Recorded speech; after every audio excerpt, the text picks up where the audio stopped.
Afrique Média. Le monde, c'est nous.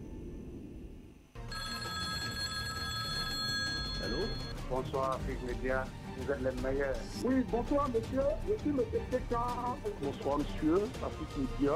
Je vous remercie pour tout ce que vous faites pour l'avenir de l'Afrique. Vous êtes la seule chaîne, la seule chaîne.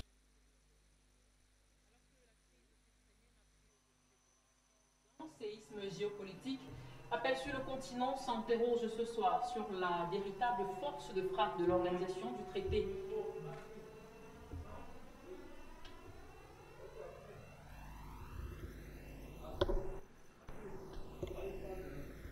Alors que la crise ukrainienne a pris aujourd'hui la dimension d'un séisme géopolitique, appel sur le continent s'interroge ce soir sur la véritable force de frappe de l'organisation du traité de l'Atlantique Nord.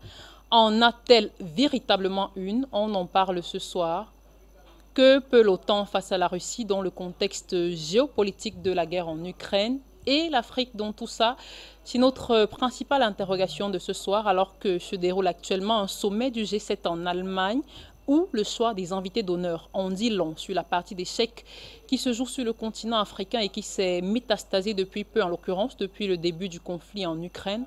On en parle ce soir quand on sait que comprendre ce conflit implique d'intégrer les points de vue concurrents de tous les acteurs et pourtant, dans les chancelleries occidentales, les proclamations morales supplantent souvent l'analyse. Mesdames, Messieurs, bienvenue à vous tous.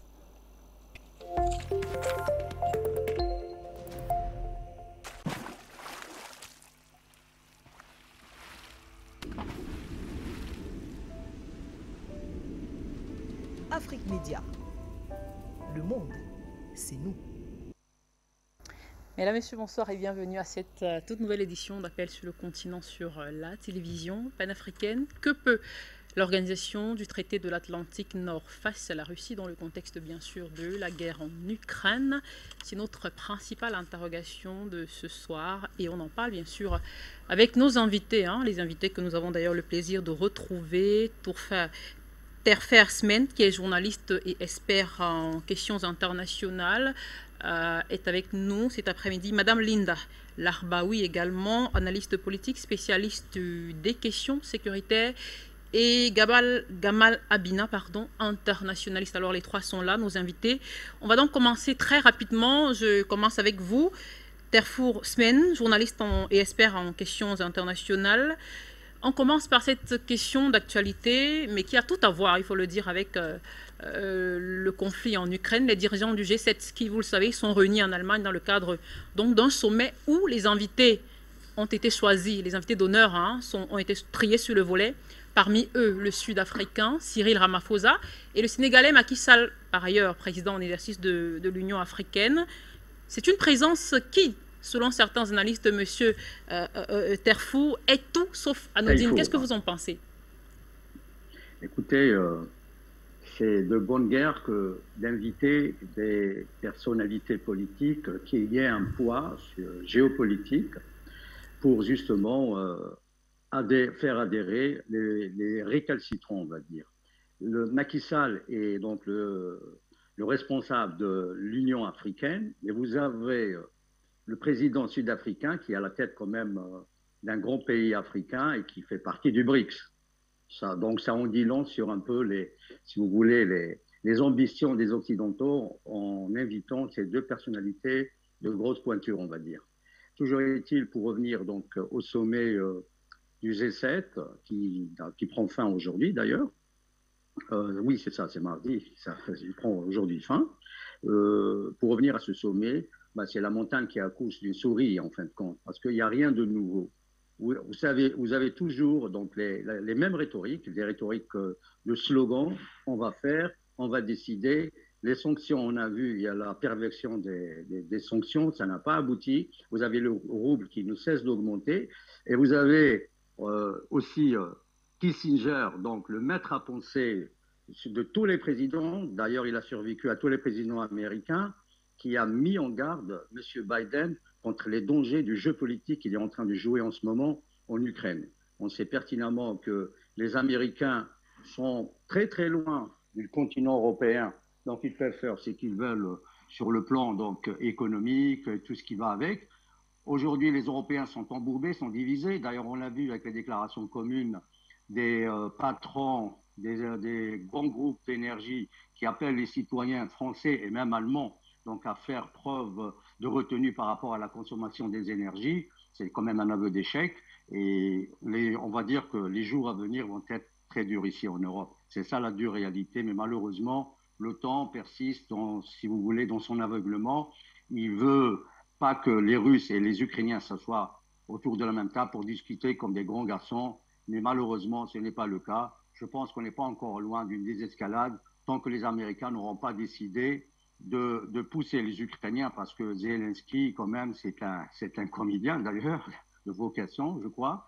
Et cet homme, il est en train d'obéir au doigt et à l'œil aux agendas des Occidentaux, à leur tête les Américains. Darfour, hein, pour ce premier jet d'analyse. Alors, Madame Linda Larbaoui, une présence qui est tout sauf anodine, Monsieur Darfour vient de le dire.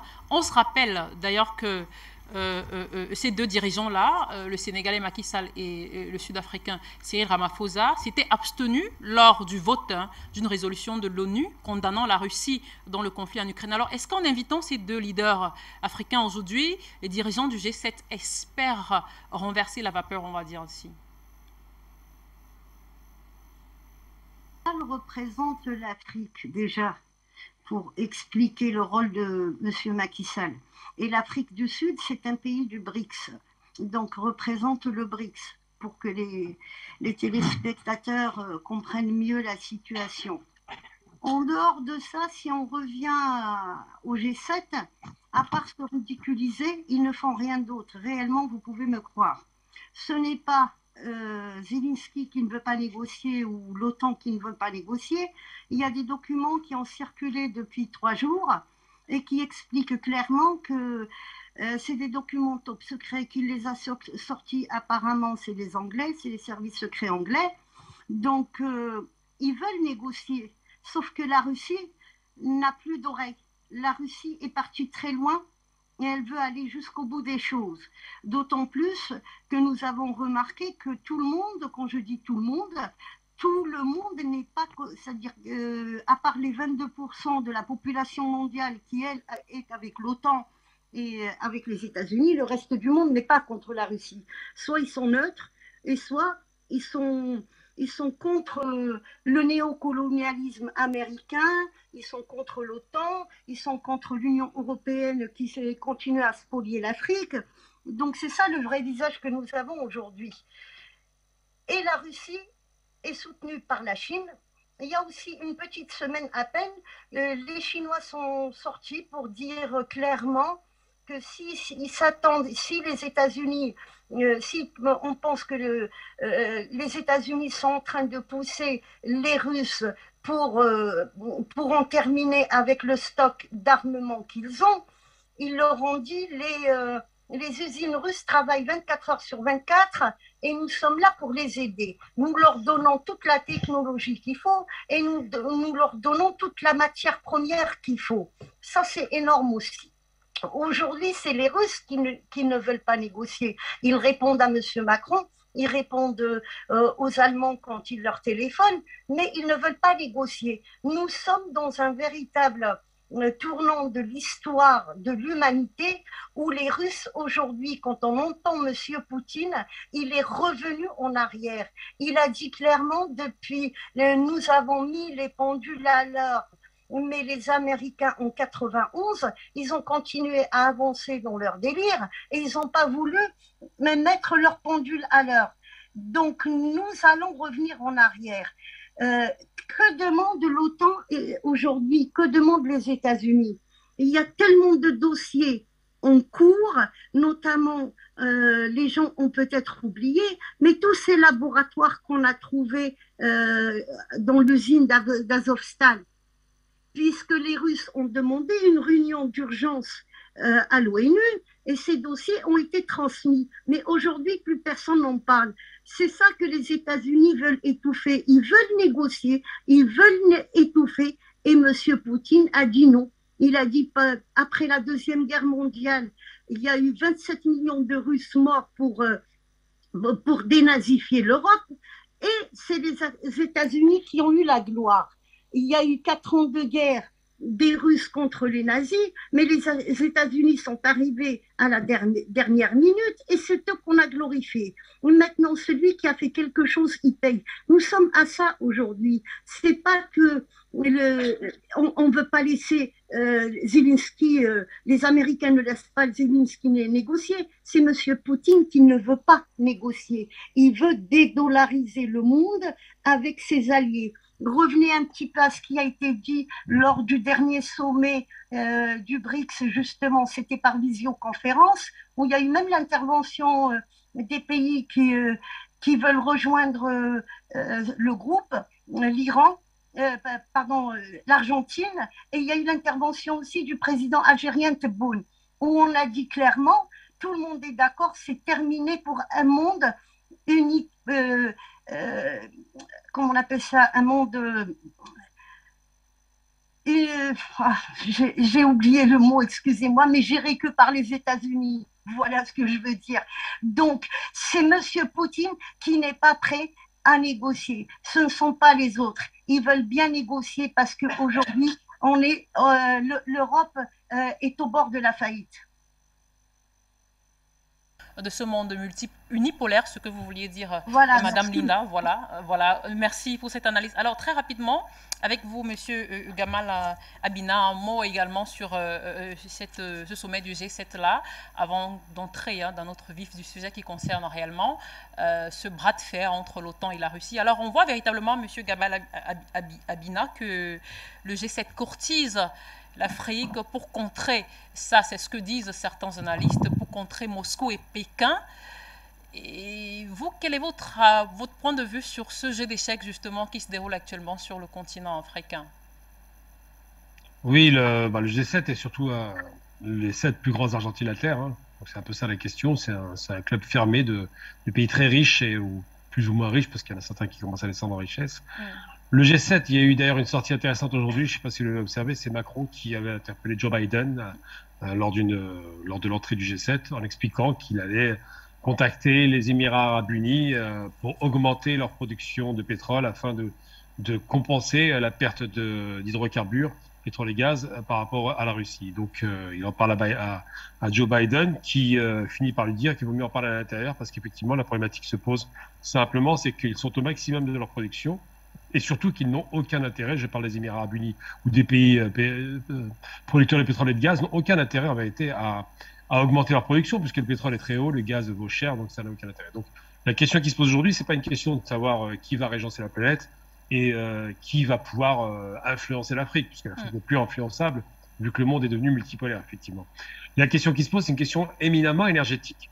On a vu hier la réunion de 3 principaux pourvoyeurs d'énergie en France, Engie et les autres, EDF et tout le reste, qui se sont mis d'accord pour demander à ce que les Français fassent une réduction de leur consommation énergétique pour l'hiver qui arrive, puisque c'est l'hiver qui fait peur. Parce que les besoins, le pic énergétique, c'est en hiver, c'est pas en été. En été, on n'a pas trop besoin, un peu pour le pétrole par rapport aux véhicules, mais bon, à la limite, c'est compensé. Par contre, le pic énergétique en hiver, c'est surtout le gaz, évidemment. C'est surtout des besoins pour les centrales, des centrales à charbon, les centrales évidemment à gaz, qui produisent de l'énergie. Alors moins sur la France, elle est moins exposée, mais elle reste exposée, puisque le pétrole russe alimentait que pour 17% la part française, donc c'est compensé. Mais il est vrai que le gaz, le pétrole, non, c'est plutôt le gaz qui a alimenté 17%, mais en vérité, le pétrole, c'est le gros morceau.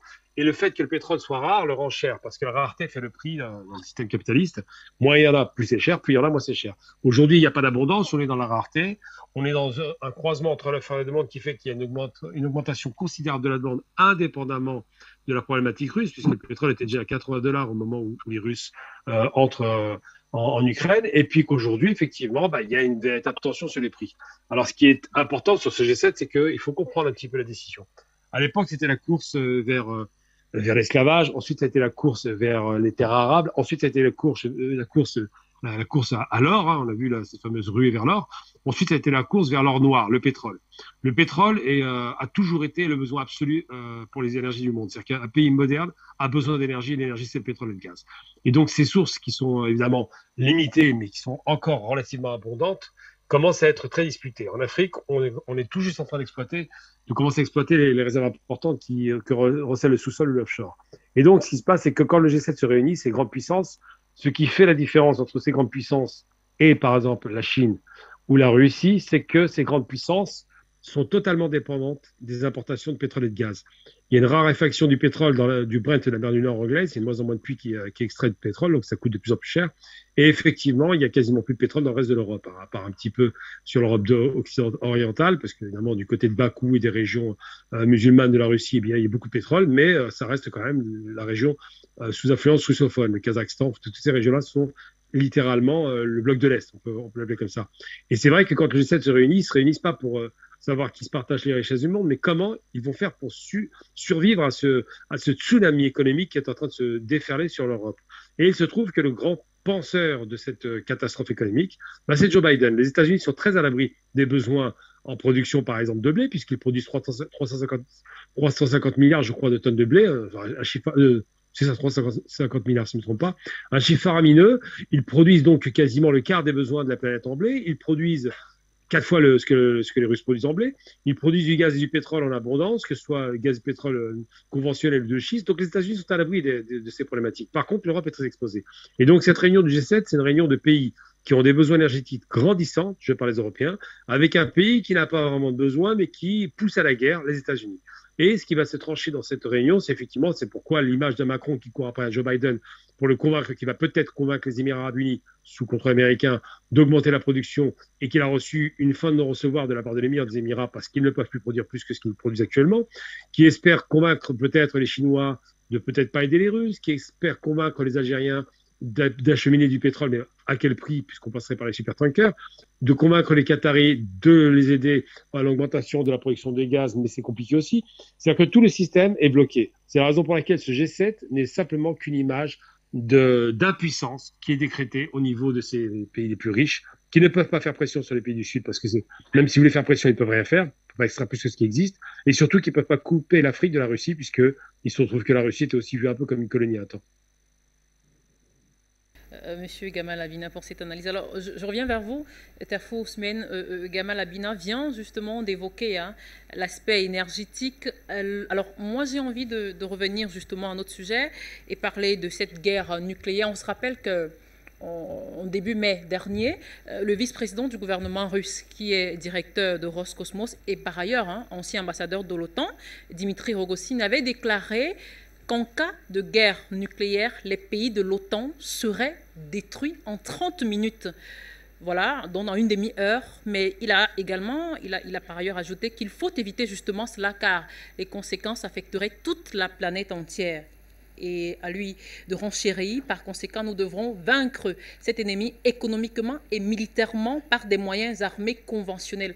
Alors, est-ce que ce n'est pas assez fort, Terfou, cette déclaration-là du vice-président du gouvernement russe, dire que la Russie peut détruire les pays de l'OTAN en une demi-heure?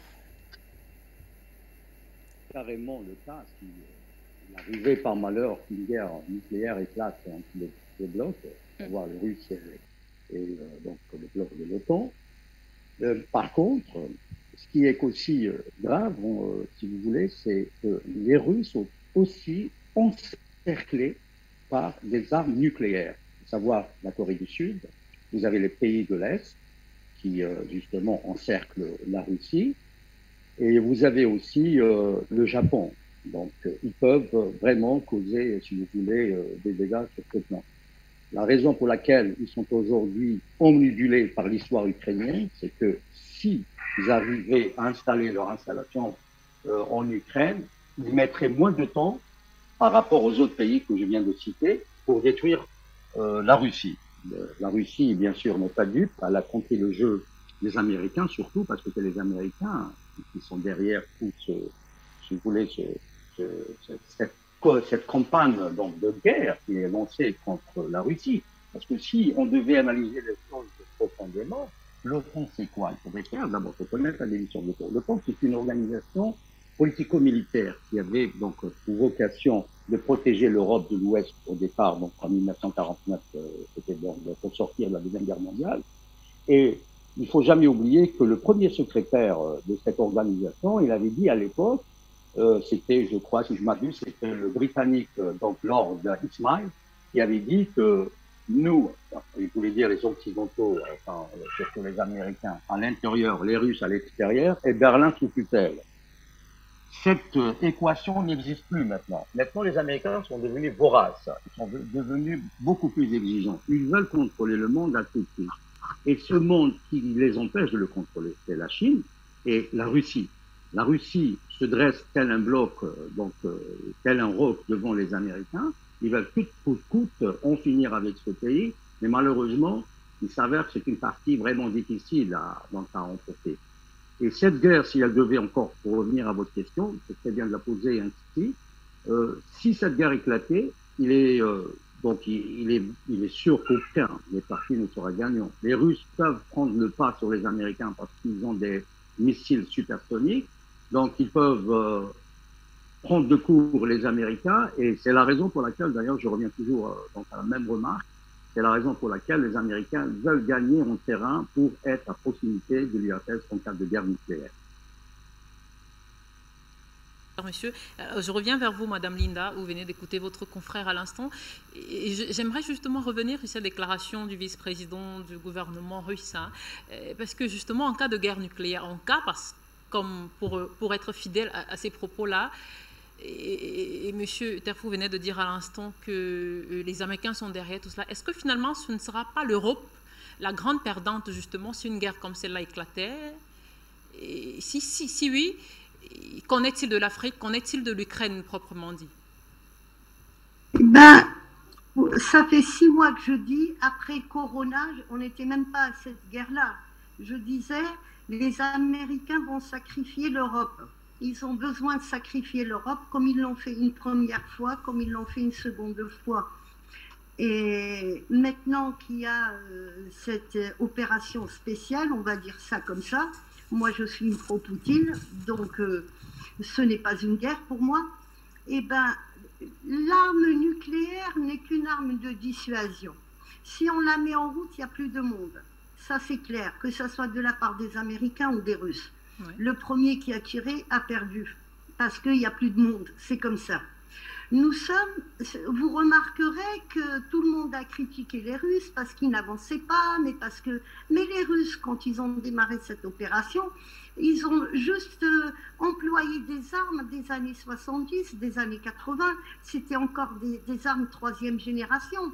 Et je disais souvent, mais où est l'aviation russe? Où est l'aviation russe?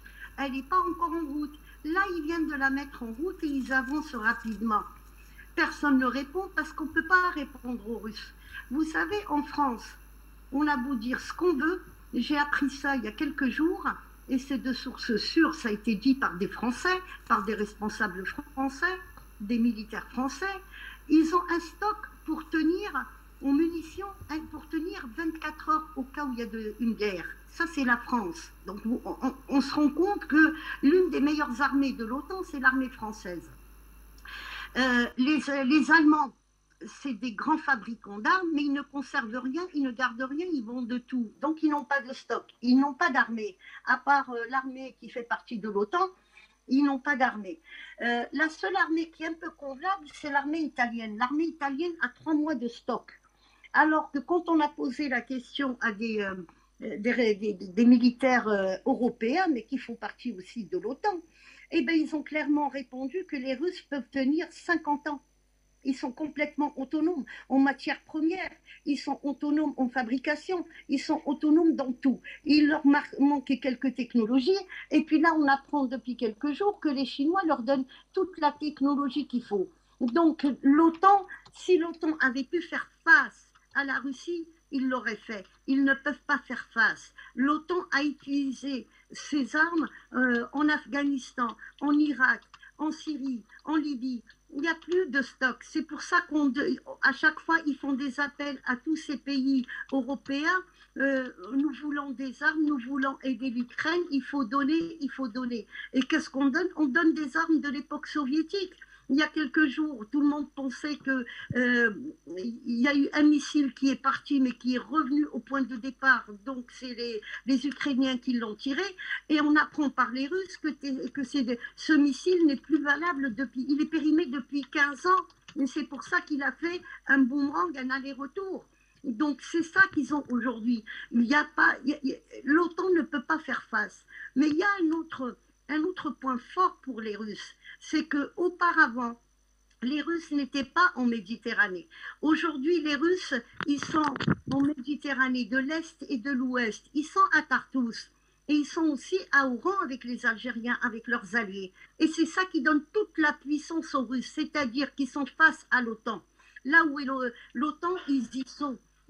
C'est une force inimaginable. Et quand on creuse un peu, eh ben, les Américains, ils sont au bout du rouleau. C'est terminé. Il reste juste que les autres pays s'alignent. On a appris hier, j'ai suivi un peu le projet américain pour monter l'OTAN au Moyen-Orient. Donc l'Arabie Saoudite a dit non, l'Égypte a dit non, et c'est les plus grandes puissances. Il y a des accords entre l'Iran et l'Arabie Saoudite par rapport au nucléaire, et il y a des interventions irakiennes là-dessus.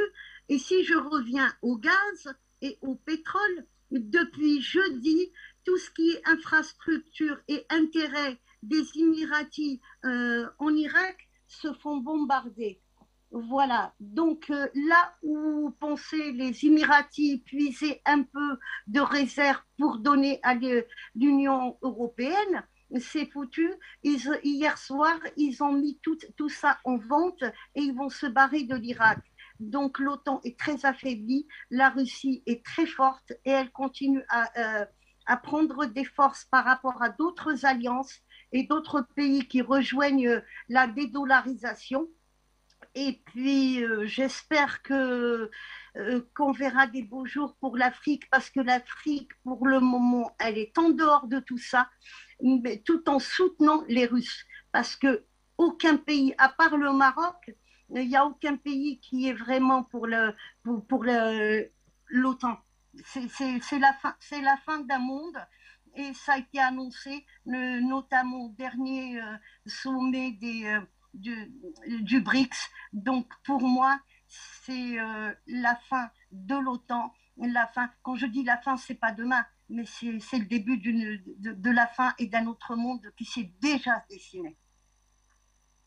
Madame Larbaoui. Alors, Gamal Abina, Madame Larbaoui, justement, à l'instant, d'une certaine façon, soulève le côté faiblesse, la faiblesse de l'OTAN. D'autres analystes, par contre, évoquent plutôt, remettent en question, j'allais dire, l'unicité même, le caractère uni de l'OTAN. La question, est-ce que l'OTAN est véritablement unie, ou alors cette unité-là n'intervient que lorsqu'il s'agit de faire bloc contre la Russie? Je vous pose cette question-là parce que certains analystes pensent justement que la guerre en Ukraine, par exemple, n'est qu'un trompe-l'œil et que derrière les apparences de l'unité et de la consolidation par de nouveaux adhérents, plusieurs gros joueurs ménagent en fait la chèvre et le chou. Selon vous, quels sont peut-être ces gros joueurs-là? Oui, l'OTAN est un commandement unifié sous le haut patronage américain, ça c'est indiscutable, puisque c'est les Américains qui ont créé l'OTAN en 1949. Mais surtout, non, l'OTAN est parfaitement uni, ce qui fait qu'il y a actuellement une petite pomme de discorde, c'est l'adhésion de la Suède et de la Finlande, qui a été réclamée officiellement et à laquelle s'oppose Erdogan. Les Turcs ne veulent pas, et on le comprend, puisqu'ils sont aux frontières de la Russie, ils ne veulent surtout pas entendre parler de l'adhésion de ces deux pays, parce qu'il y a un passé, surtout avec la Finlande, un passé guerrier contre la Russie. D'ailleurs, c'était la Finlandais qui avait gagné contre les Russes dans les années 30 pour être très précis, après les années 30. Et surtout parce que on ne peut pas dire que l'OTAN est désuni. C'est-à-dire quand il faut une action militaire concertée, l'OTAN est très unie. Par contre, devant la Russie, évidemment, devant le principal ennemi fondateur de l'OTAN, à savoir l'ex-pacte de Varsovie, l'ex-URSS, l'OTAN se trouve en difficulté, non pas parce qu'ils sont moins forts, Ils sont effectivement moins forts numériquement, mais ils sont très forts parce que l'Amérique derrière, c'est 700 milliards de dollars par an de dépenses militaires. Donc c'est important. Mais surtout parce que ces deux grandes puissances de l'OTAN sont les États-Unis, évidemment, la France, l'Angleterre, qui ont l'arme nucléaire, dans de proportions assez faibles d'ailleurs, et la Russie qui a de grosses quantités d'ogives nucléaires. Des têtes multiples qui peuvent tirer plusieurs têtes nucléaires, des missiles extrêmement puissants puisqu'ils vont jusqu'à 27 000 km/h. On parle de ces nouveaux missiles hypersoniques. Il y avait les supersoniques, maintenant on a l'hypersonique, donc encore plus rapide que les missiles qui allaient à 6 ou 7 000 km/h.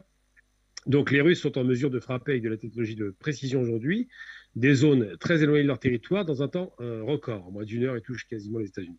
Donc il faut savoir qu'aujourd'hui, le rapport de force, avec un rattrapage du retard technologique russe, a légèrement basculé en faveur de l'ex-Union soviétique, de la Russie, en termes effectivement de frappes non conventionnelles. Donc les frappes non conventionnelles étant les frappes nucléaires, des armes qui ne sont pas acceptées par les accords internationaux. Ensuite, en termes de frappes conventionnelles, c'est pareil. Les Russes ont des capacités militaires très importantes au sol, déjà, c'est la plus grande force au sol, des blindés dans des proportions, je crois, 5 ou 6 000 blindés, il me semble, aériennes, puisqu'ils possèdent des avions de haute technologie, pareil, que ce soit les Su-35 et autres, qui sont au nombre de 1500 dans toute la collection des fameux Sukhoi. Et surtout, ils ont des chars d'assaut extrêmement avancés technologiquement et extrêmement fiables sur le terrain, les T-72 particulièrement. Donc on a une force conventionnelle très importante, pléthore, nombreuse, avec une population vieillissante. D'ailleurs, la Russie a du mal effectivement à recruter dans la jeunesse, puisqu'il y a de moins en moins de jeunes en Russie. Il compte donc sur une sorte de reconstitution d'un bloc des pays de l'Est, qui est en train de se mettre en place d'ailleurs, pour bénéficier de la jeunesse, par exemple, des régions du Caucase. Et on voit d'ailleurs que les Russes ont été, en cela, renforcés par les forces, par exemple, tchétchènes. Après, concernant la guerre en Ukraine, j'appelle ça une guerre parce qu'une guerre est une guerre. On peut être pro-russe, il faut être un peu réaliste. Moi, les termes édulcorés de dire que c'est une opération spéciale s'appelle une guerre. Ça me rappelle un peu les appellations ridicules américaines quand ils parlaient de la guerre en Irak, tempête du désert, toutes ces appellations qui ont l'air très poétiques. Une guerre est barbare, une guerre est sauvage, une guerre tue, mais une guerre est une guerre. Quand on envoie des bombes sur des territoires, une armée contre une armée, ça s'appelle une guerre. Dans tous les cas, et on n'a pas besoin d'être anti ou pro-russe pour appeler les choses telles qu'elles sont. Mais cette fameuse opération spéciale, comme les Russes l'appellent de façon très pudique, qui est une opération finalement punitive pour faire payer le pouvoir de Kiev, qui était très arrogant, eh bien, c'est une guerre qui semble être remportée haut la main par les Russes, parce qu'ils ont largement les moyens de le faire, parce qu'évidemment, ils ont frappé très fort dès le premier jour, et que leur aviation domine le ciel depuis le début du combat.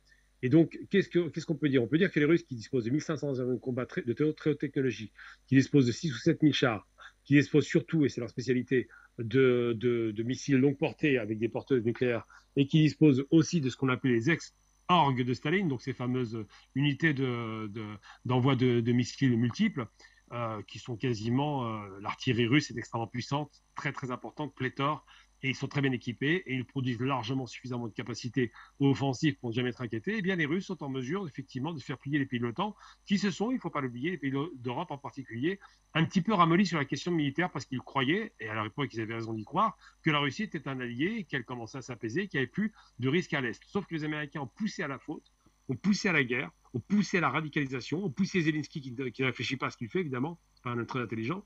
Et finalement, eh bien, les Européens se sont rendus compte qu'ils n'avaient pas les moyens de se défendre. On n'est même plus dans l'offensif, on est dans l'défensif.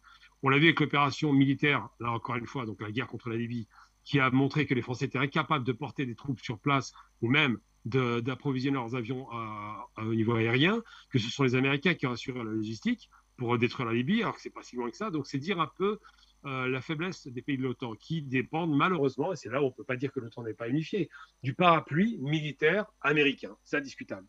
Aujourd'hui, ce qui fait que l'OTAN a une discussion assez particulière, il faut savoir que pour intégrer l'OTAN, il faut avoir l'unanimité des 30 États membres. La Suède et la Finlande ont demandé leur adhésion et la Turquie s'y oppose. Non pas que la Turquie soit des anges, ça n'a rien à voir. C'est que les Turcs ont tout intérêt à ménager la puissance russe, parce qu'ils sont en train de jouer les médiateurs, pour ne pas énerver les Russes sur la frontière nord, parce qu'il y a un problème. Et effectivement, pourquoi est-ce que la Suède et la Finlande demandent l'adhésion à l'OTAN? Parce qu'en plus, ils veulent faire en sorte, et là, on peut s'attendre à quelque chose de très sérieux, la fameuse région enclavée qui se trouve dans l'ex-Prusse orientale Kaliningrad, que les Russes ont conquis aux Allemands, et bien cette région-là commence à être étouffée. C'est-à-dire que les Suédois et les Finlandais veulent faire en sorte qu'il n'y ait plus d'approvisionnement de la Russie vers cette région enclavée. Et donc, c'est là qu'il y a un risque sérieux d'accrochage. Et comme par hasard, les deux pays frontaliers sont ceux qui demandent leur adhésion à l'OTAN. Donc, c'est vrai que c'est disputé, que les Turcs s'y opposent parce qu'ils sentent la guerre venir. Ils ne sont pas bêtes. Hein. Ils veulent développer leur économie, ils ne veulent pas avoir des guerres à leurs frontières et ce ne sont pas eux dans la guerre.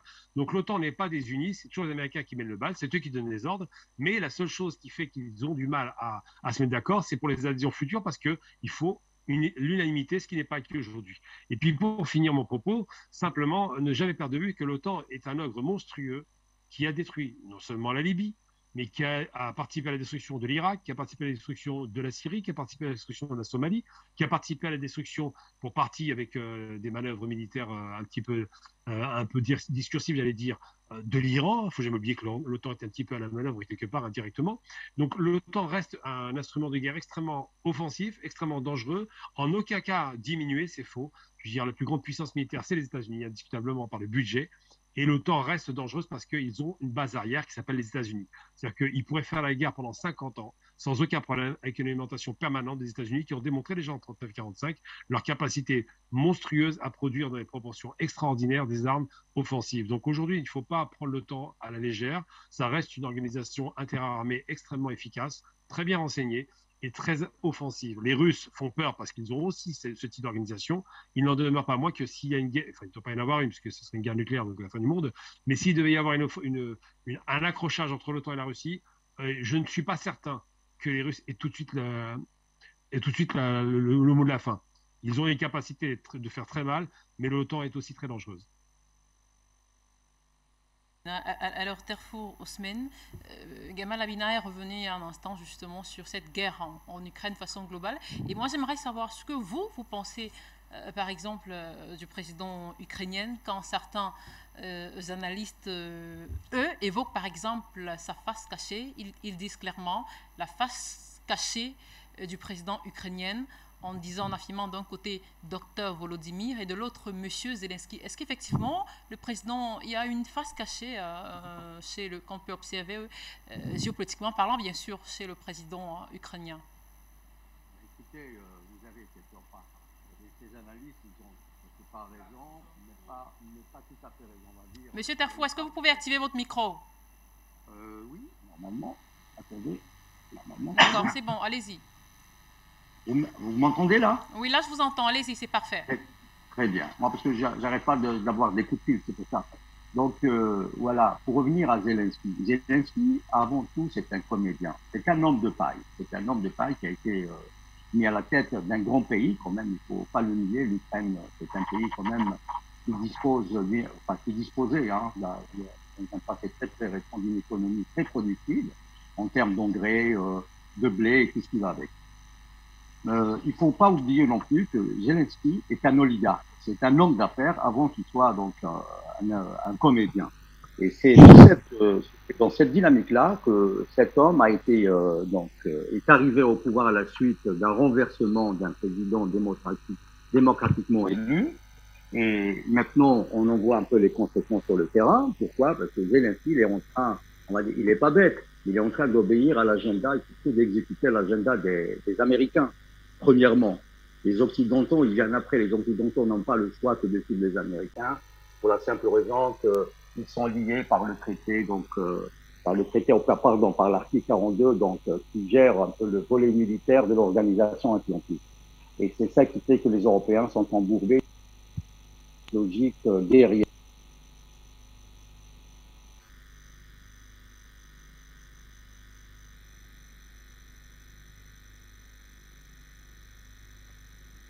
Activez votre micro, s'il vous plaît.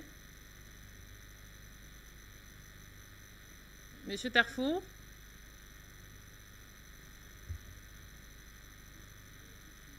Monsieur Terfour, on ne vous entend plus. Est-ce que vous pouvez à nouveau activer votre micro, s'il vous plaît?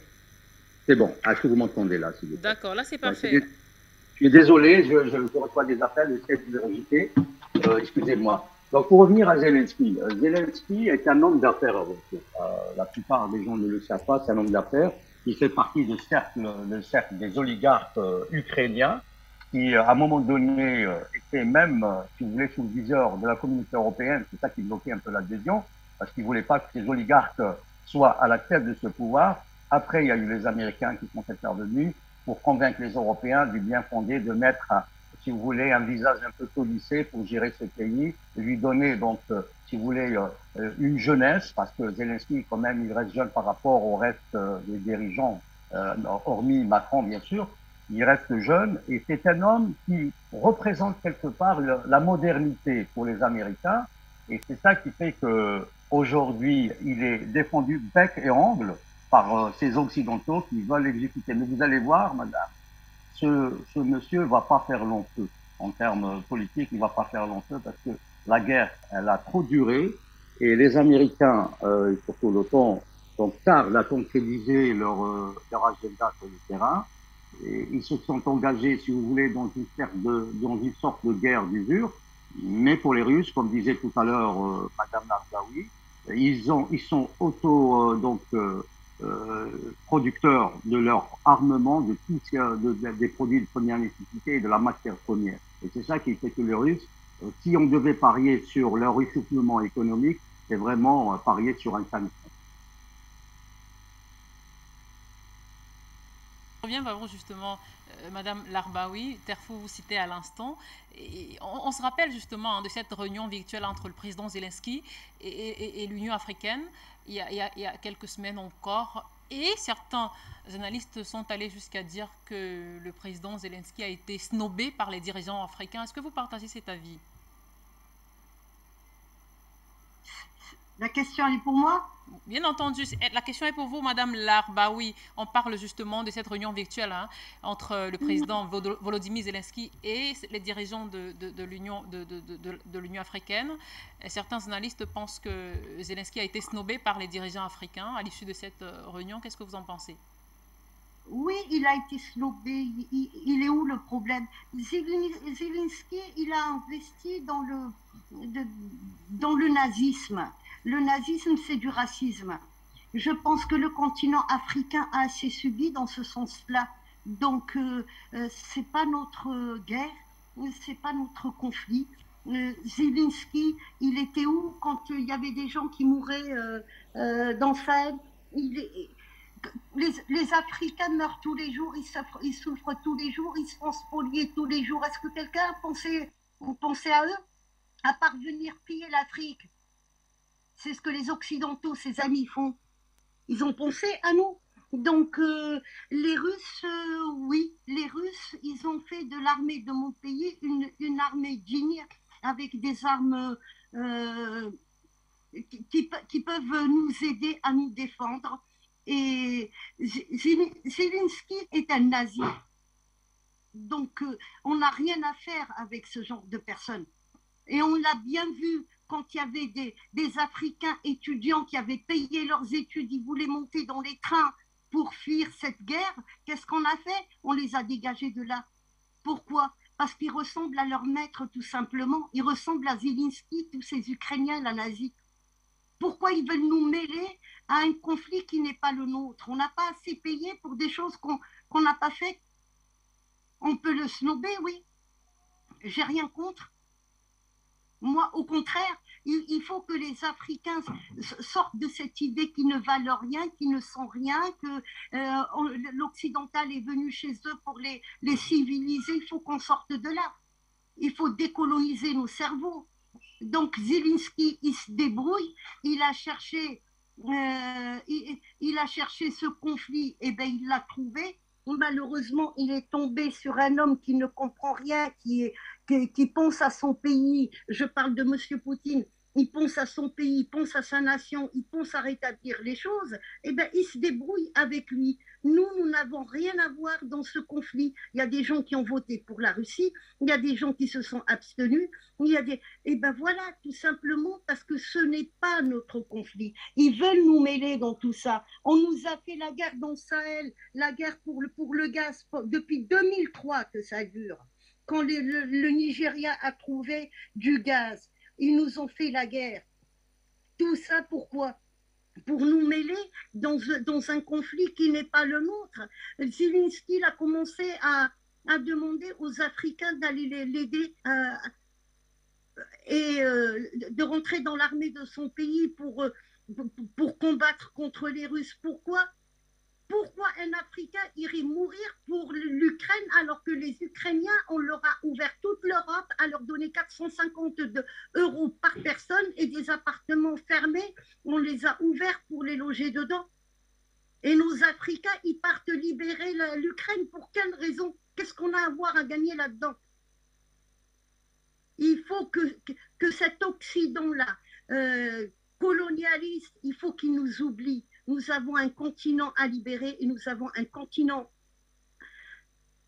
à sauver. Voilà, c'est ça ce que je pense. À la limite, ça me révolte tout ça, ça me révolte. Ce n'est pas mon conflit, ce n'est pas le conflit des Africains. Et qu'on reste entre nous à essayer de sauver l'avenir de nos enfants. C'est mieux. Je n'ai pas à sauver, moi, l'avenir des Ukrainiens. Il y a 10 millions d'Ukrainiens qui se sont barrés et qui vivent tranquilles en Europe. Ils n'ont qu'à aller en Ukraine pour se battre. C'est pas à moi de me battre pour eux. Et Zelensky, il peut penser qu'on l'a snobé, ben tant pis, c'est comme ça. Quand on est nazi, c'est comme ça. Madame Larbaoui, pour cette analyse, on va ouvrir le standard et permettre à nos téléspectateurs de s'exprimer sur cette question hautement géopolitique cet après-midi. En attendant les différents appels, on va poursuivre avec vous. Monsieur Gamal Abina, on évoquait, j'allais dire justement tout à l'heure, ce caractère fragile, ce caractère de plus en plus fragile de l'OTAN. Et j'aimerais qu'on évoque justement cette autre question aussi qui concerne bien entendu l'OTAN. C'est que plusieurs milliers de personnes ont manifesté dans le centre de Madrid pour exiger justement la dissolution de l'OTAN et réclamer la paix à 2 jours de l'ouverture du prochain sommet donc, de l'Alliance Atlantique dans la capitale espagnole. Que pensez-vous justement de ces personnes-là qui disent non à l'OTAN à Madrid, Gamal Abina? Je pense que ces manifestants parfaitement sont en droit et en devoir de manifester parce qu'effectivement, ils ont bien compris, comme beaucoup, parce que les peuples européens n'aspirent pas à la guerre. Ça, c'est pas les peuples, c'est les dirigeants qui poussent à la guerre. Donc, ils ont très bien compris qu'effectivement, le risque OTAN sur le territoire européen est un risque d'aggravation de la situation et de confrontation directe avec le bloc le bloc russe qui se reconstitue. Et donc, oui, les manifestants sont dans leur rôle et effectivement, oui, ils sont inquiets parce qu'ils comprennent parfaitement qu'à la fois, il y a non seulement le risque de confrontation militaire potentielle, mais surtout un risque de confrontation économique qui est déjà commencé. Et donc, avec la paupérisation des populations, avec une inflation galopante, avec évidemment un surenchérissement du prix du gaz, sachant qu'en plus, en Espagne, avec la décision un peu imbécile de leur Premier ministre, eh bien, le gaz algérien arrive au ralenti, sinon s'il n'est pas quasiment coupé. On est dans une situation de tension qui laisse entendre ou laisse prévoir un hiver extrêmement difficile pour les Européens si cet hiver devient rigoureux, et il est probable qu'il sera rigoureux. Donc oui, ils manifestent, mais ce n'est pas la première fois. J'ai envie de dire que les peuples manifestent souvent par rapport à l'OTAN, par rapport au G7, par rapport au G20 à l'époque, par rapport à tout un tas d'organisations multinationales, supranationales même, j'ai envie de dire, sur des questions qui les évitent littéralement, ne s'intéressent pas au peuple, ils n'ont pas voix à la parole. Mais ces peuples-là ne font pas beaucoup de différence. Si vous avez 10 000 manifestants anti-OTAN, c'est une goutte d'eau, ça ne dérange personne. En France, il y a eu 200 000 gilets jaunes, ça n'a pas fait grand-chose finalement. Vous avez 1 million de manifestants, ça ne dérange personne. On a eu ça pour la guerre du Golfe, la première à Paris, 1 million de personnes. Il y a eu 5 millions d'Anglais qui sont sortis dans les rues contre la guerre du Golfe en 2003, la seconde guerre du Golfe. Eh bien, ça n'a dérangé personne. Ça n'a pas empêché le Premier ministre de faire sa guerre. Donc, les manifestants ne veulent pas dire grand-chose. Ce qui est intéressant, c'est sur le plan du droit. Si effectivement, il y a une coalition de partis politiques qui se mettent d'accord pour dire « nous voulons, comme De Gaulle avait fait en son temps, sortir du commandement unifié de l'OTAN et mieux encore, sortir tout simplement de l'OTAN. » Parce que le commandement unifié, la France était toujours dans l'OTAN. L'idée reçue selon laquelle elle n'était pas dans l'OTAN, c'est faux. Elle ne répondait pas aux ordres, mais elle faisait partie de cette force. Eh bien, oui, les manifestations disent quelque chose. Ils disent qu'effectivement, les manifestants disent qu'il y a un risque et qu'ils ne veulent pas s'exposer à ces risques, mais ils restent de toute façon extrêmement marginaux par rapport à la décision qui est prise en haute instance, et les décisions prises en haute instance sont souvent prises par les grands bourgeois qui se refilent le pouvoir. Donc oui, j'ai envie de penser que c'est symbolique, j'ai envie de penser que l'OTAN est aux abois aussi, il ne faut pas oublier, parce qu'on se rend bien compte aussi par rapport à cette question de l'OTAN qu'ils se demandent quelles décisions ils doivent prendre, sachant qu'ils ne vont pas intervenir en Ukraine.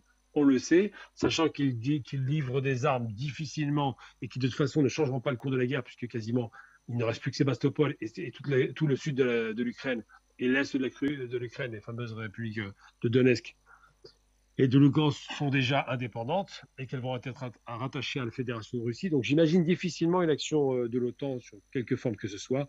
L'OTAN est un commandement unifié qui, lorsqu'un des États membres est touché, oblige, article 2, à ce que tous les États soient co-solidaires et entrent en guerre. C'est ça le principe de l'OTAN. L'Ukraine ne fait pas partie de l'OTAN, l'Ukraine ne peut pas faire partie de l'OTAN, et l'Ukraine ne rentrera pas dans l'OTAN parce que la Turquie n'en veut pas, donc la Turquie et d'autres pays. Donc je pense que l'OTAN n'est pas vraiment un problème en soi. C'est surtout des discussions pour peut-être aider les Ukrainiens dans la mesure du possible, enfin les aider moyennant finance, évidemment, ça se paye l'aide.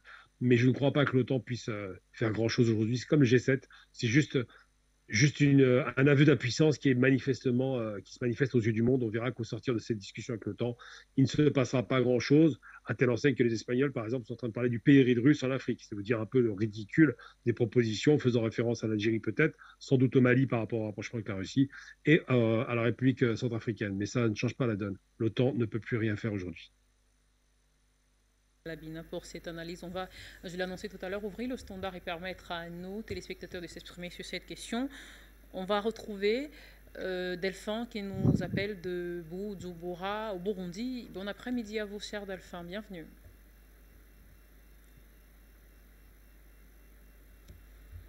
Allô? Allô, bonsoir ma chère sœur Vanessa, Madame Ngadikwa.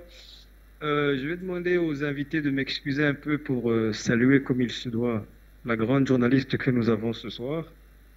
C'est aussi un grand nom d'Afrique Média. Donc bonsoir à toi ma chère sœur. C'est une surprise pour moi de te retrouver. Et je n'oublie pas bien sûr les invités, donc ma chère sœur Linda Larbaoui, mon frère Gamal.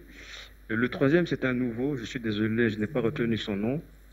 Donc le sujet qui nous occupe ce soir, nous donnons trop d'importance à M. Zelensky. J'ai la coutume de dire, quand je parle de l'Élysée, que c'est un nain géopolitique. M. Zelensky est encore plus insignifiant que le président français qui bavarde depuis le début de cette opération spéciale en Ukraine. Donc, l'Union africaine a pour une fois fait ce qu'il fallait en snobant ce monsieur très impertinent. Pour moi, M. Zelensky est coupable d'une chose, et je pense que c'est là sa plus grande faute, et il est en train de la prendre à ses dépens. On ne devient pas président si on ne maîtrise pas des domaines comme l'histoire, la politique, la géostratégie. Si M. Zelensky avait été parfaitement informé des rapports qui existent entre l'Europe en général, en particulier la France, et l'Afrique en général, et en particulier la zone qu'on appelle la zone CFA, je ne pense pas qu'il aurait pris le risque de venir se ridiculiser comme il l'a fait. Maintenant, la seule chose qui m'intéresse, elle a été soulevée par mon ami Gamal, l'OTAN est dangereux, reste dangereux, dans le sens où les États-Unis ont un budget de défense qui tutoie les 800 millions de dollars annuels. Donc, faire couler le sang des Ukrainiens, des Libyens, des Ivoiriens, des Irakiens, pour eux, ce n'est pas un souci. Ça n'entre même pas dans le cadre des paramètres importants. C'est pourquoi ils peuvent se permettre de mener des guerres sur le long terme, 10 ans, 20 ans, 50 ans, voire un siècle. Ils auront toujours l'argent nécessaire et c'est la raison pour laquelle, une fois de plus, nous les Africains, nous devons être extrêmement stratégique. M. Poutine a montré comment on peut être stratégique avec un budget de la défense globalement inférieur à celui des États-Unis, mais en mettant l'accent sur un type d'armement parfaitement dissuasif et bien sûr une diplomatie qui a très très peu de concurrents. M. Lavrov et M. Peskov nous le montrent quasiment chaque semaine, ainsi que leur homologue Madame Zakharova.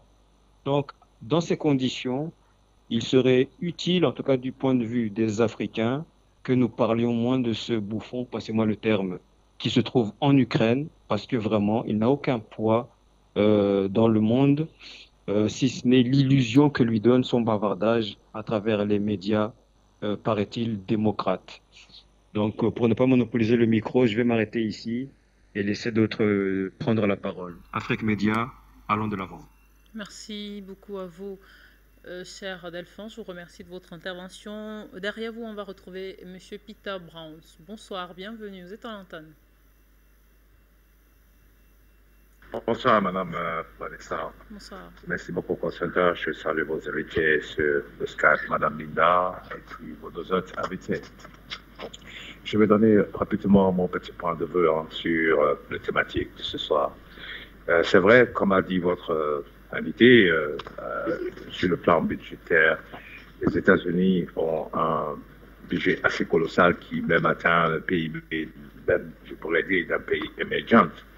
Mais quant à un affrontement direct avec la Russie, il y a beaucoup de questions qu'il faut se poser parce que personne ne sait ce que personne n'a les pensées de Poutine, y compris de son état-major, y compris de ses réelles armes qu'il a en sa possession. Et il avait même fait une démonstration il y a 2 ans de cela, et qu'il a même appliqué, et qu'un spécialiste français de l'armement a dit ouvertement en pleine interview que les États-Unis, en général, en parlant des autres pays de l'OTAN, sont très en retard par rapport à la Russie sur le plan de l'armement technologique.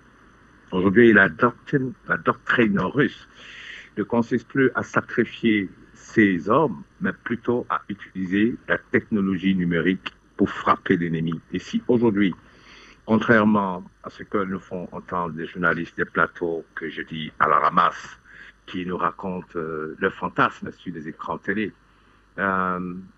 il n'y a pas de guerre nucléaire. Et Poutine même n'a même pas d'intention, même s'il essaie de brandir l'arme nucléaire pour dire qu'il va frapper.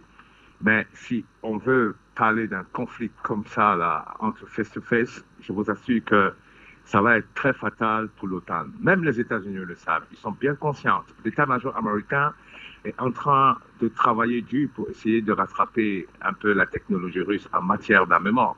Et Poutine le sait très bien. Et quand vous voyez un homme comme ça, pragmatique, qui parle avec calme, il sait de quoi il parle. Et quand il lance un message, je pense que les autres n'ont pas les oreilles de sourds. Ils comprennent très bien ce qu'il dit. Donc, pour dire, pour répondre à la thématique, il n'y a pas de possibilité pour l'OTAN de battre la Russie sur terrain plat. Ça, je peux le dire aujourd'hui. Et les preuves sont là. Et les Otanusiens, comme je les appelle, entre griffes, ils sont bien conscients. Deuxième chose, en parlant de M. Zelensky, ce Muppet qui a essayé de séduire les Africains, est-ce qu'il a pensé un peu au comportement du peuple ukrainien vis-à-vis des Africains qui étaient en Ukraine quand il y avait l'évacuation des populations? Et il se permet de se croire de nous appeler à l'aide, mais il y a quelque chose qui ne va pas dans sa tête, ou alors il se fout de nous tout simplement, c'est-à-dire qu'il n'a aucun respect pour les Africains. Heureusement que les présidents l'ont snobé, il s'est contenté de parler avec 8 personnes qui ont été sûrement le gun dans le cou pour répondre à quelque chose, pour faire un peu bonne figure.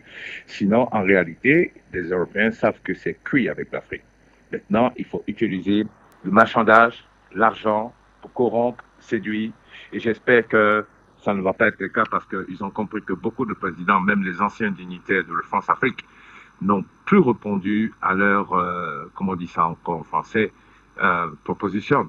Vous comprenez? Donc c'est pour dire qu'il y a une prise de conscience. Moi, j'ai discuté avec des Européens, des politiques, des spécialistes militaires. Ils m'ont simplement dit que, écoutez, M. Peter, nous comprenons que l'Afrique a changé. C'est dommage pour la France qui n'a pas pris conscience de ce métamorphose.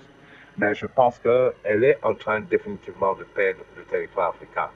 Maintenant, c'est aux Africains de profiter de cette opportunité qui leur sont offertes pour sortir de ce slave et puis vraiment définitivement choisir la route pour le développement. Je vais m'arrêter ici. Merci beaucoup, Afrique Média. Très bientôt. Bye.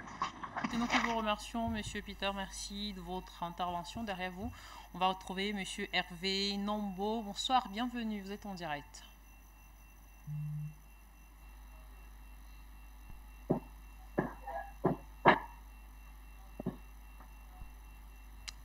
Allô, bonsoir, bienvenue.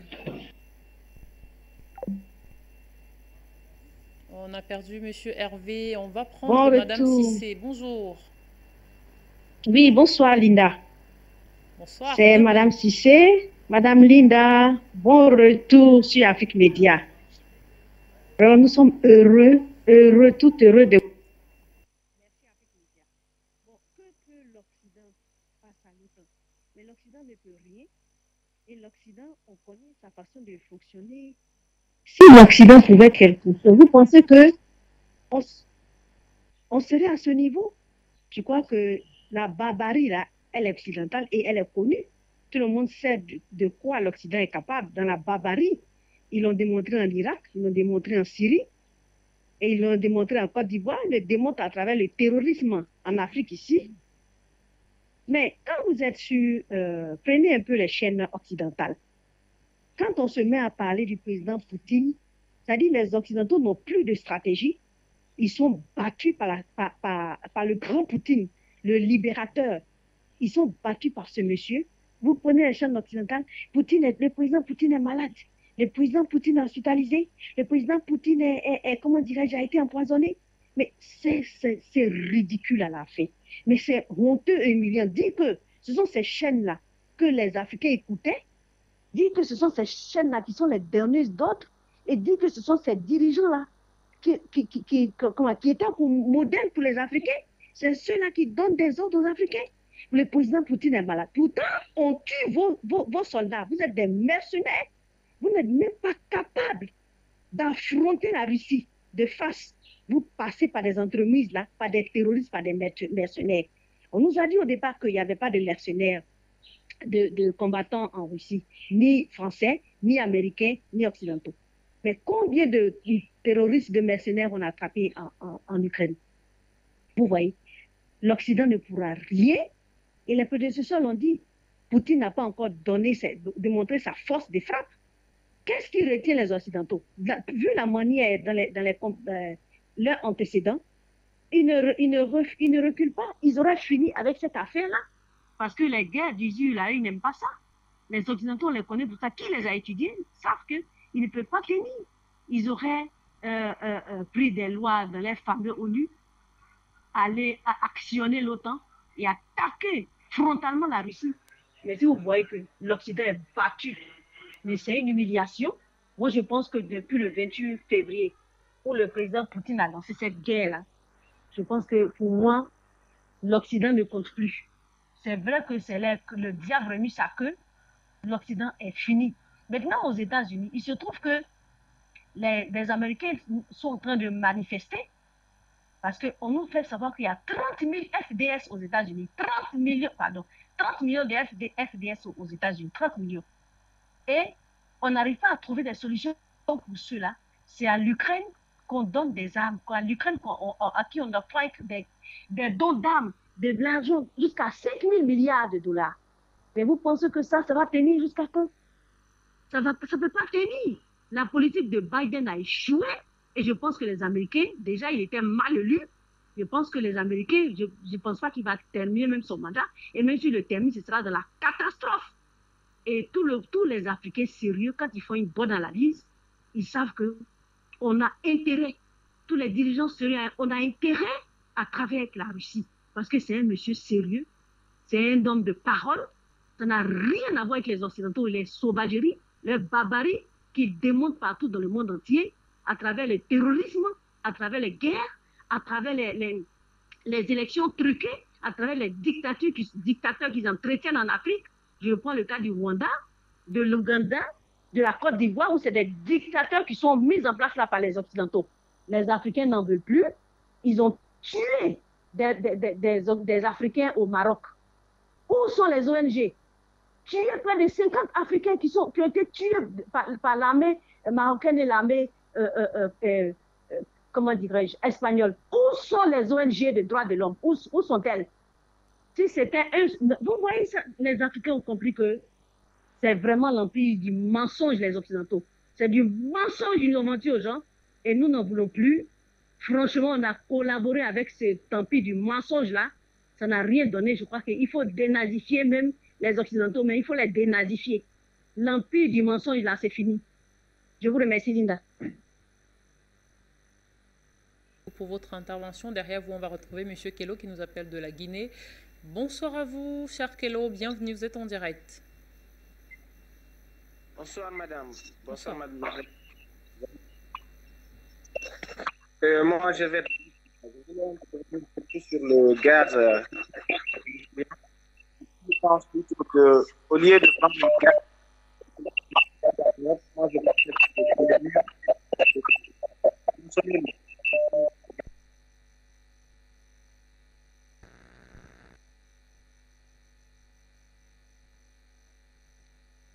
pour cette édition. Allô, bonsoir à vous, bienvenue à l'antenne, vous êtes en direct.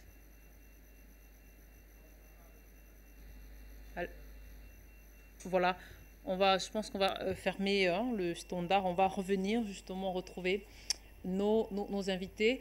Alors, je vais commencer avec vous une fois de plus, Terfou Semaine. On a évoqué, le long de l'émission, on a évoqué la faiblesse de l'OTAN et compte tenu des événements récents, compte tenu des événements qui ont été métastasés par le conflit ukrainien, est-ce qu'aujourd'hui on peut dire que l'Occident a encore des alliés contre Poutine et Xi Jinping?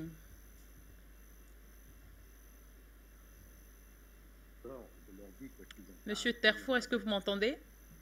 Oui, je vous entends très bien. Oui, tout à fait, je vous entends. Est-ce que vous m'entendez, s'il vous plaît? Je reprends la question. Allô? Monsieur Terfou. Non, c'est bon. Je vous ai entendu. J'ai bien entendu la question. Il n'y a aucun problème. D'accord, très bien. Donc, voilà. Non, je ne pense pas que le clan de l'OTAN ait donc des sympathisants, on va dire, ou des alliés.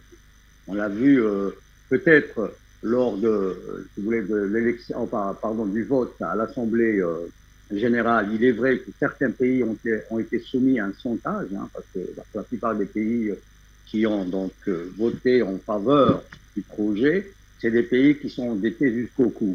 Donc c'est la raison pour laquelle on leur a mis un petit couteau à la gorge. Ils ont donc voté pour, mais en dehors des cercles, on va dire au-delà des coulisses, les pays ne sont pas unanimes sur la adhésion avec la position occidentale. Et on l'a vu, vous savez, il y a 143 pays qui ne sont pas acquis à la cause occidentale. Il y a 143 pays qui le disent pas haut et fort, ils sont plus ou moins, si vous voulez, du côté russe, pour la simple raison que les Russes sont vraiment considérés comme des victimes. Pourquoi comme des victimes? Parce que l'OTAN il fallait s'élargir jusqu'aux frontières de la Russie. Nous avons une organisation, pour une fois, politico-militaire qui avance ses pions aux frontières des Russes. La Russie, c'est un pays souverain qui a des frontières. Il est logique qu'un pays qui se sent menacé aille au-devant des événements pour essayer justement de repousser le danger imminent qui est en l'occurrence la puissance de frappe militaire de l'OTAN. Et pour revenir à l'OTAN, vous avez dit s'il y a des faiblesses ou pas. Je ne pense pas que l'OTAN soit faible, mais l'OTAN a on va dire, des divergences au sein de l'OTAN. Il y a des pays qui ne sont pas vraiment d'accord sur la marge à suivre. Vous avez la France et vous avez l'Allemagne qui sont dépendants du gaz et du pétrole russe. Bon, les Français à moindre degré, mais les Allemands, ils le font pratiquement à 60%. On parle maintenant de 40 jusqu'à 37, c'est faux. Ils sont quasiment dépendants à 60%. D'ailleurs, ils ont même parlé d'une réduction de l'activité économique par rapport justement si vous voulez, donc au gaz qui va être réduit d'ici le mois de novembre par rapport aux Allemands, parce que là on maintient, parce que les Russes ont des engagements vis-à-vis de ce pays, mais si on va encore aller les chercher, croyez-moi madame, qu'ils vont fermer définitivement comme ils l'ont fait pour la France, la Roumanie, la Bulgarie, la Pologne, et donc ils vont pas se gêner. Les Allemands ont conscience de cette situation, mais pour revenir encore donc à, si vous voulez, au consensus, on va dire occidental, il y a peut-être des sourires de façade. Vous avez donc des images sympathiques, mais au-delà, vous savez, au-delà des apparences, il y a une réalité économique, politique et militaire. Il y a certains pays, comme je me répète encore une fois, comme la France, qui est quasiment contre l'intervention militaire, qui est carrément contre les sanctions, même si ce petit Macron qui est en train de parader à côté de Biden et de dire que moi, je vais demander aux Émirats arabes de augmenter, par exemple, la production du pétrole, chose qui est ridicule d'ailleurs, il est même allé à dire que les Russes n'ont pas a gagné cette guerre, qui est quand même encore ridicule. Et il est même allé à dire qu'il fallait encore ajouter des sanctions. Ça, c'est pour donc la consommation, si vous voulez, internationale. Mais si vous voulez, dans les cercles restreints, les Français, croyez-moi, ils ne sont pas vraiment d'accord sur l'action américaine en Ukraine. Et vous allez voir dans les jours qui vont venir, les décisions vont être prises, surtout que là, on va amorcer une période cruciale ici en France. Et c'est ça qui fait que la politique, vous savez, la politique, elle est mouvante, la politique, elle n'est jamais stable. Vous avez, il n'y a que des intérêts en politique. On ne peut pas miser, par exemple, sur un fait et dire que maintenant c'est gagné. C'est pas gagné. Pour la simple raison que sur le plan économique, par exemple, quand on se rappelle de Bruno Le Maire, le ministre des Finances, qui disait qu'il allait mettre à genoux la Russie, on voit bien que c'est pas le cas.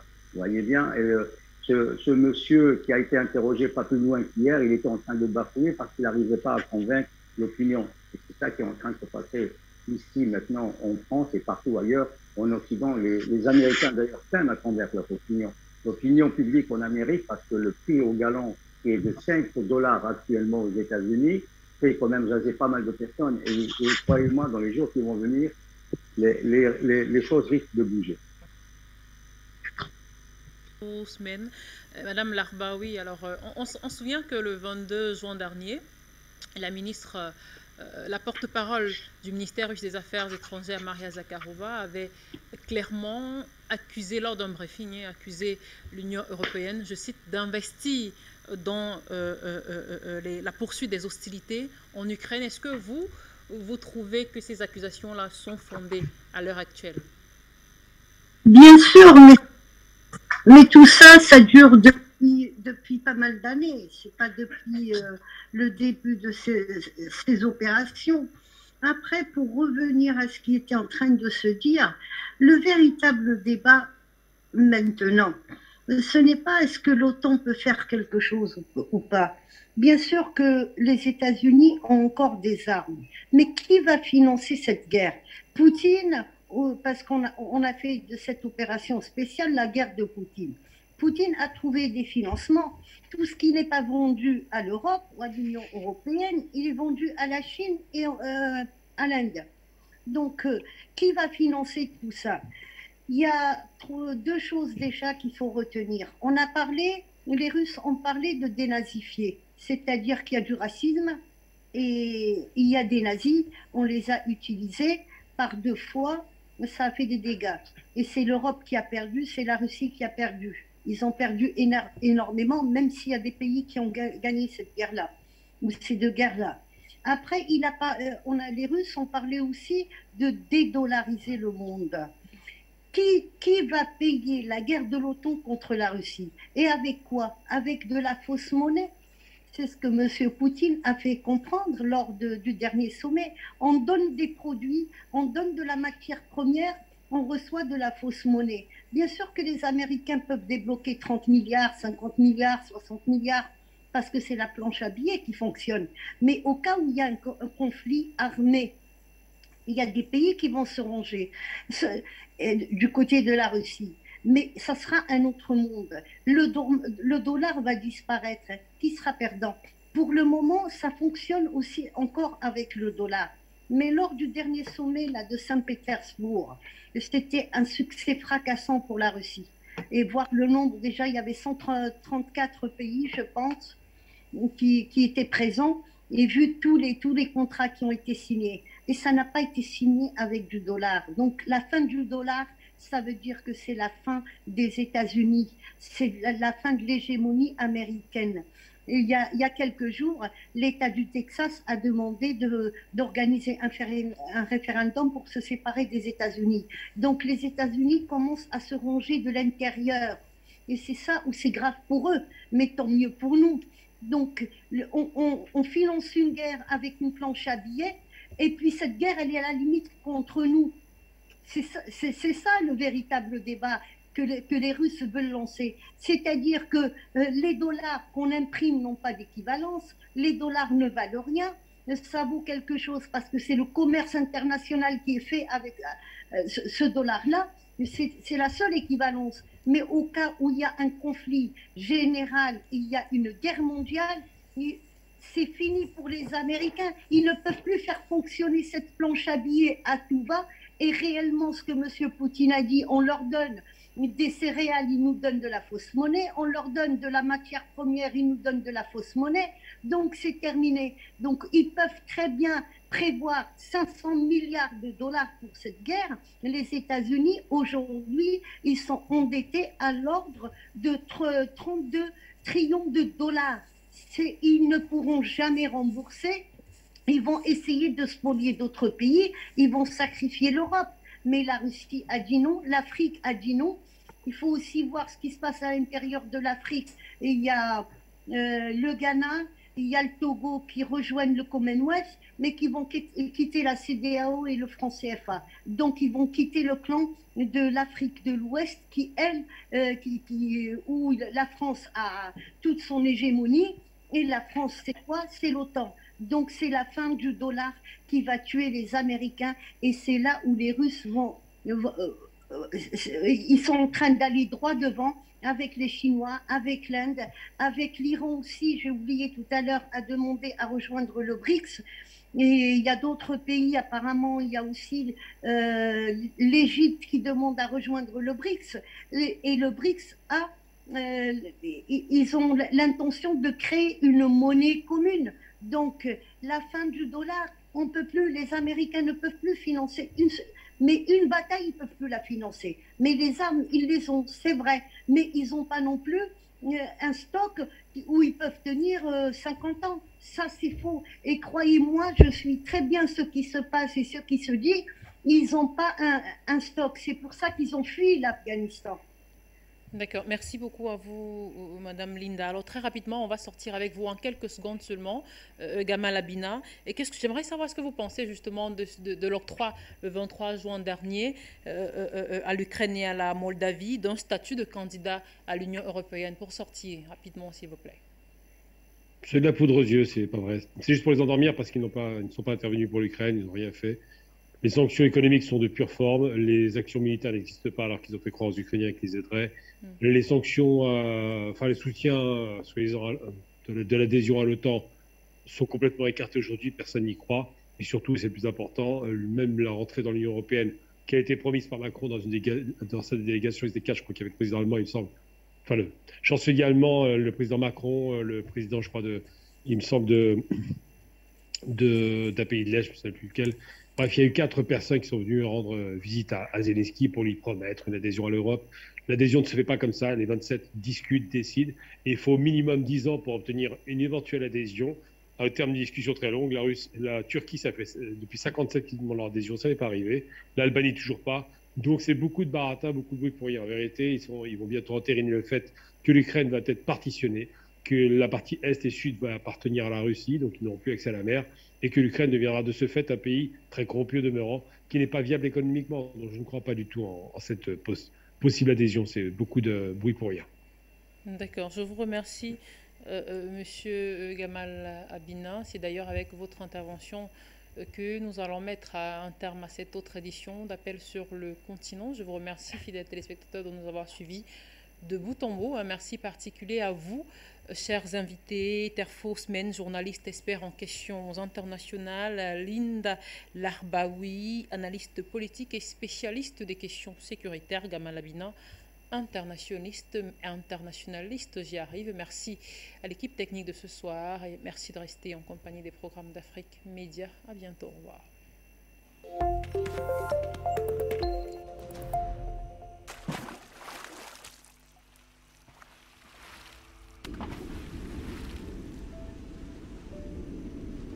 Afrique Média.